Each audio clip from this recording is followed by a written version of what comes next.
गिरधारी लाल कस्बे के बड़े कारोबारी थे।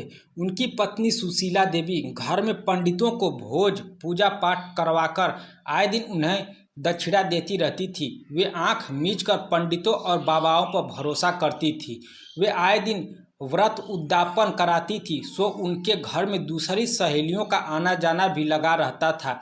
हर उद्यापन से पहले शहर के बड़े साड़ी स्टोर से आदमी नए फैशन की साड़ियां लेकर घर आता और सुशीला देवी खटाखट 15 एक जैसी साड़ियां बांटने के लिए निकाल लेती। फिर एक भारी साड़ी वे खुद के लिए पसंद करती और बहू इंदिरा को भी पुकारती और कहती कि तुम भी एक अच्छी साड़ी पसंद कर लो। सुशीला देवी के घर में एक नामी बाबा जी का भी आना जाना था। उनके आशीर्वाद के बिना तो घर का पत्ता भी नहीं हिलता था।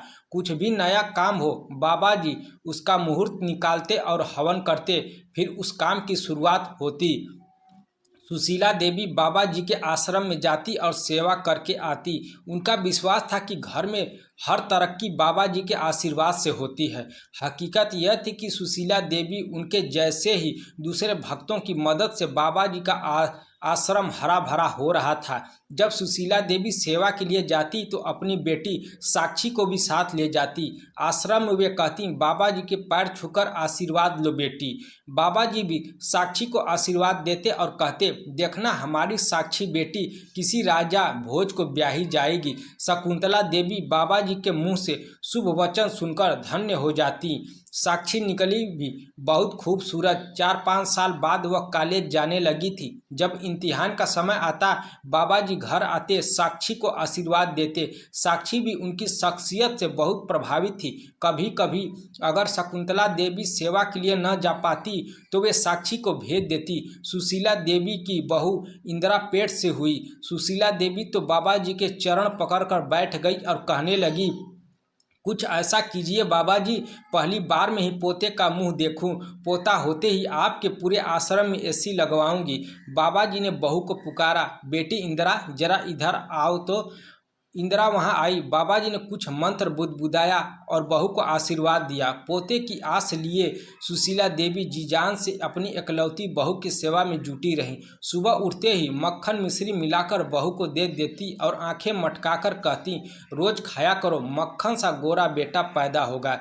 एक दिन शकुंतला देवी ने साक्षी से कहा, बेटी आज बाबा जी के आश्रम में तुम चली जाओ, मुझे कुछ काम है। और देखो रसोई में सूखे मेवे रखे हैं, उन्हें ले जाना नहीं भूलना। बाबा जी के आशीर्वाद से पोता ही होगा, देख लेना तुम लोग। साक्षी भी माँ के कहे मुताबिक बाबा जी की सेवा में जुटी रहती। बहू इंदिरा के दिन चढ़ रहे थे और सुशीला देवी की चिंता बढ़ती जा रही थी। उधर साक्षी पर बाबा जी की सेवा का काम बढ़ता जा रहा था।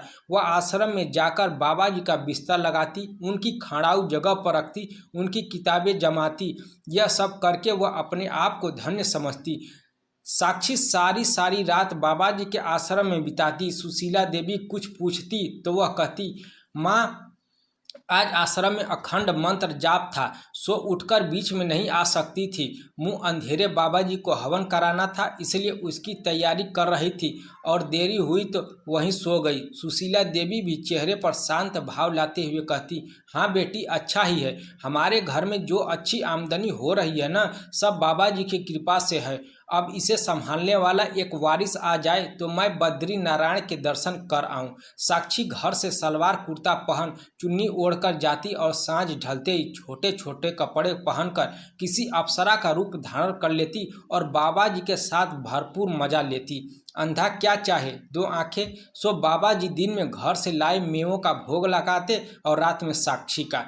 कभी कभी सुशीला देवी कहती, बेटी साक्षी तुम बहुत आश्रम में रहने लगी हो, अपनी पढ़ाई पर भी ज़्यादा ध्यान दो। साक्षी कहती, माँ आप चिंता न कीजिए, मैं खुद ध्यान दे रही हूँ अपनी पढ़ाई पर। इधर बाबा जी जब कभी घर आते तो सुशीला देवी से कहते, साक्षी बेटी पर यह साल भारी है, थोड़ा आश्रम में मंत्र जपेगी और हवन करेगी तो दोष मुक्त हो जाएगी।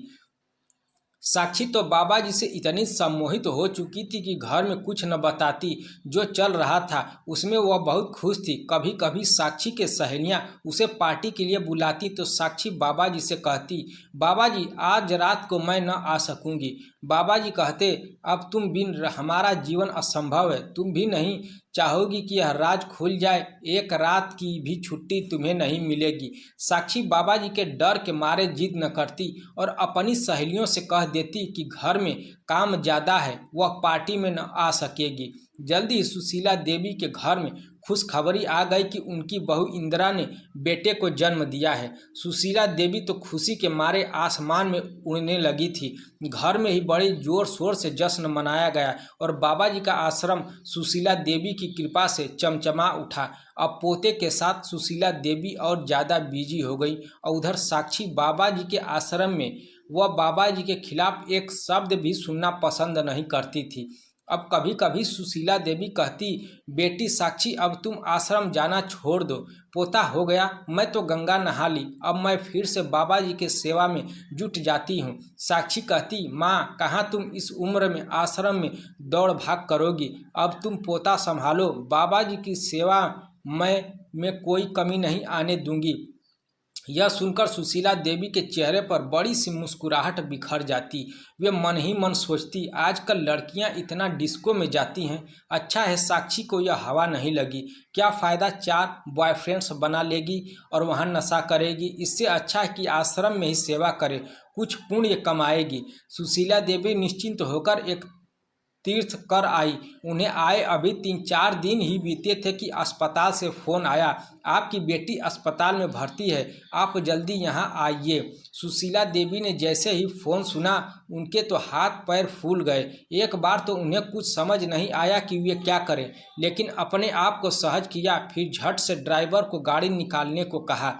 वहां जाकर जब उन्हें सारी बात मालूम हुई तो उन्हें कानों सुने पर विश्वास ही नहीं हुआ।